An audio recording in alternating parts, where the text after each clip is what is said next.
কেন না এই যে আপনি শুনে চলে গেলেন কেন এখান থেকে? আপনাকে যখন বলা হলো আপনি কেন এখান থেকে চলে গেলেন? No no permission is required. আমার জিনিস চুরি হয়েছে, আমার জিনিস চুরি হয়েছে, পারমিশন নট রিকোয়ার্ড। আইন দেখান আমাকে।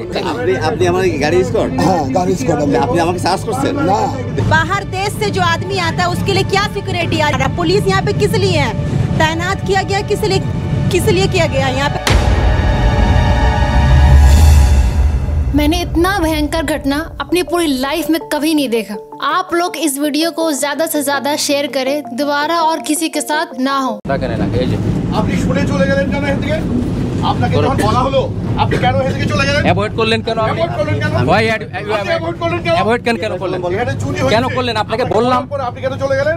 আমি সেই ব্যবস্থা নিয়ে কোথায় ব্যবস্থা? আপনাকে তো খুঁজে পাওয়া যাচ্ছে না। আমি বলেছি জিআরপি কে বলতে বলেছি, হ্যাঁ? জিআরপি কে বলতে বলেছি, জিআরপি কে বলতে বলেছেন? বলেছি। আপনি চলে গেলেন। আপনি তো পরিচালক। আমি আবার জিআরপি আমার অ্যাটেন্ডেন্স আপনি পরিচালক। আপনাকে আসতে আধ ঘন্টার উপর লাগলো। আর দিনের সাথে সাথে এ তো ফরেনার, আমার দেশের মধ্যে। হ্যাঁ।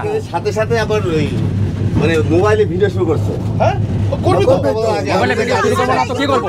আমার জিনিস গেছে, আমি বুঝতেছি। আমার জিনিস আমি ভিডিও করব। আপনার কি এখানে আপনি অ্যাভয়েড করছেন? এটাও যাবে, এটাও সব জায়গায় প্রকাশ হবে। একজনের ছবি তুলতে গেলে তার পারমিশন নেওয়া লাগে। 17 নভেম্বর 2023-এ আমি এবং আমার ওয়াইফ এই বেনাপোল এক্সপ্রেস ট্রেনে বাংলাদেশ থেকে ভারতের উদ্দেশ্যে রওনা করি এসি কোচে। আমরা নন এসিতে এই জন্যই টিকিট নিইনি, কারণ এসিতে একটু সিকিউরিটির জন্য টিকিট নিয়েছিলাম। আর আপনারা জানেন এসির ভাড়া কিন্তু double. No no permission is required.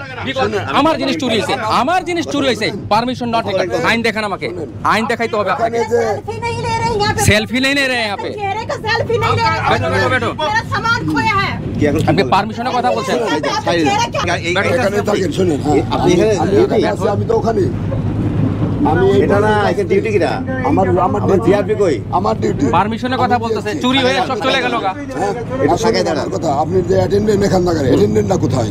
Address ছিল তো এখানে অনেক মানুষ আসা যাওয়া করছে। আর আপনার যে ক্লিনার আছে ওই ক্লিনার ডাকেন উনি এখানে 5-7 বার এটা চোখ এইখানে ব্যাগগুলো ছিল, সব নিয়ে চলে গেছে। আপনি আমার গাড়ি স্কট? হ্যাঁ গাড়ি স্কট আপনি আমাকে সার্চ করছেন? না আমি সার্চ করবো কেন? আপনাকে আপনাকে পাঁচটা চেষ্টা করতেছি অনেক দেখেন আপনার 5 জন পুলিশ কি করছে? পুলিশটা আছে ওখানে, সাথে পুলিশ আছে। হ্যাঁ, তাহলে এখানে পুলিশ পুলিশ ডাকছে, সাথে সাথে পুলিশ আছে এখানে আছে। পুলিশ তৈরি করে চুপরাও চুপরাও। গাড়িতে আপনি কি করতেছেন? আপনি কি বলতেছে আপনি শুনেন কথাটা। আপনি আমাকে সার্চ করছেন? আপনি কেন সার্চ করতে তাই আপনি সার্চ করবো কেন? আপনি যে ইটা আছে আপনার ক্লিনারটা আছে ওনার একটু সন্দেহ করতেছে ক্লিয়ার আপনার আছে একটু ডাকেন, আপনি থাকতে হবে তো। আমাদের এখানে সবার দায়িত্ব, এখানে আমরা যারা আছি সবারই দায়িত্ব আছে। তো সেদিন ট্রেন কিন্তু একদম রাইট টাইমেই ঢাকা থেকে ছাড়ছিল। ছাড়ার পরে ট্রেনটা যখন রাত 3টার সময় রাজবাড়ী স্টেশনে আসে, রাজবাড়ী স্টেশনে এসে ওখানে খুলনা থেকে ঢাকা এবং ঢাকা থেকে খুলনাগামী সুন্দরবন এক্সপ্রেস ট্রেনের সাথে ক্রসিং করে। ক্রসিং করার পরে ট্রেনটি মোটামুটি রাজবাড়িতে 10 মিনিটের মতো যাত্রা বিরতি করে। যাত্রা বিরতি করার পর ট্রেনটি যখন ছাড়ে, যখন প্ল্যাটফর্ম থেকে ট্রেনটি বের হয়ে গেল, তখন ট্রেনের গতি ছিল 35 থেকে 40 কিলোমিটারে। তো তখনই এসি বগির ভিতরে একজন জ্যাকেট পরা লোক ঢুকে আমাদের একটি ব্যাগ নিয়ে সে আরও কিছু গাড়ি চলার এইটা হলো একটা লাক্সারিয়াস ট্রেন। আমার কথা শুনেন, 5টা বগিতে একজন অ্যাটেন্ডেন্ট আজকে তাকে থাকা সম্ভব? আমার কথাটা একটু শুনেন। এটা একটা লাক্সারিয়াস ট্রেন। গাড়ি চলার গাড়ি যখন ছাড়বে গেট বন্ধ হয়ে যাবে। এই গাড়ি ছড়ার পরও গেট খোলা ছিল। এইটা কেন? वो आने के लिए खुला हुआ है, उसका पैसा এইটা मिला है, जो आने के রানিং लिए ট্রেন থেকে লাভ দিচ্ছে। उसमें থাকবে তো आसानी होगा, এখানে হচ্ছে भागाभागी होगा। এখানে চলার কারণ আছে।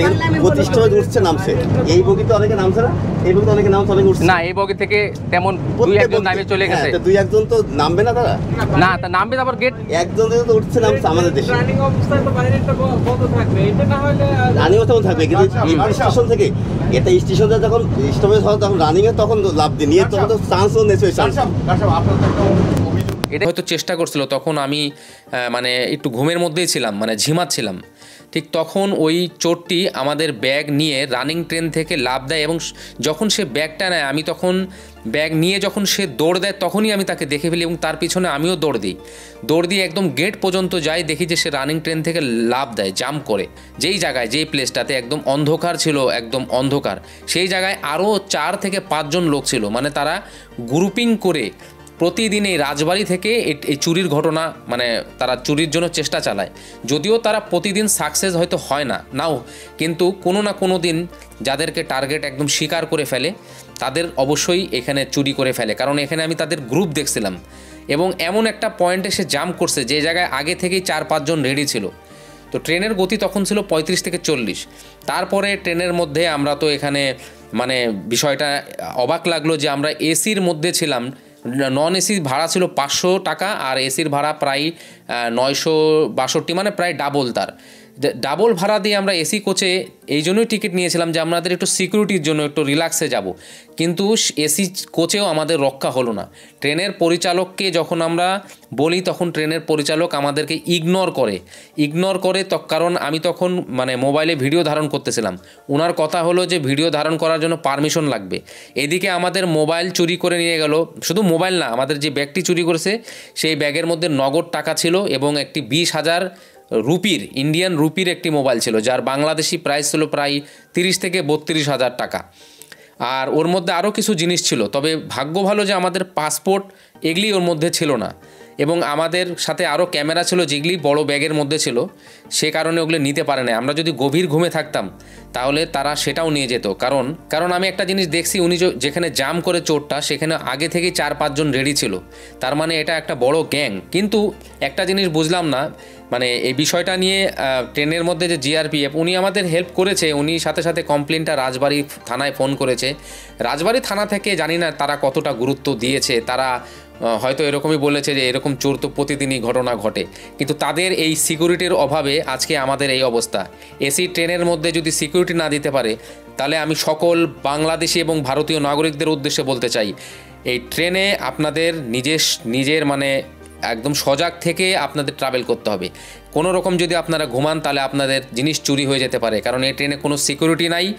এসির মধ্যে যান আর যার মধ্যেই আপনি যান, নন এসির মধ্যে তো সিকিউরিটি নাই বললেই চলে, কিন্তু এসির মধ্যে যে সিকিউরিটি নাই এটা আমি মানে কখনো ভাবিনি, কিন্তু এবার চুরির ঘটনা ঘটলো দেখে এবার থেকে আমি জিনিসটা জানলাম। সকল ভারতীয় নাগরিকদের বলবো বাংলাদেশ যাওয়ার আগে আপনারা এই ভিডিওটা দেখবেন এবং বেশি বেশি শেয়ার করবেন, কারণ সবাইকে আপনারা জানিয়ে দেন, কারণ এখানে যে একজন ভারতীয় নাগরিক বলেন আর যে কোনো নাগরিক বলেন কারোই কোনো সিকিউরিটি নাই। किसी का सामान चोरी है, किसी का जान चुरा है, तो कैसे क्या बैग लेके गया? बैग था एक फोन 20,000 का। ये ट्रेन जो बॉर्डर जा रही है बिना पुलिस का, क्या सिक्योरिटी क्या है मुझे ये समझ में नहीं आ रहा। पुलिस यहाँ पे किस लिए है तैनात किया गया, किस लिए किया गया? यहाँ पे एक तो वॉशरूम के पास तैनात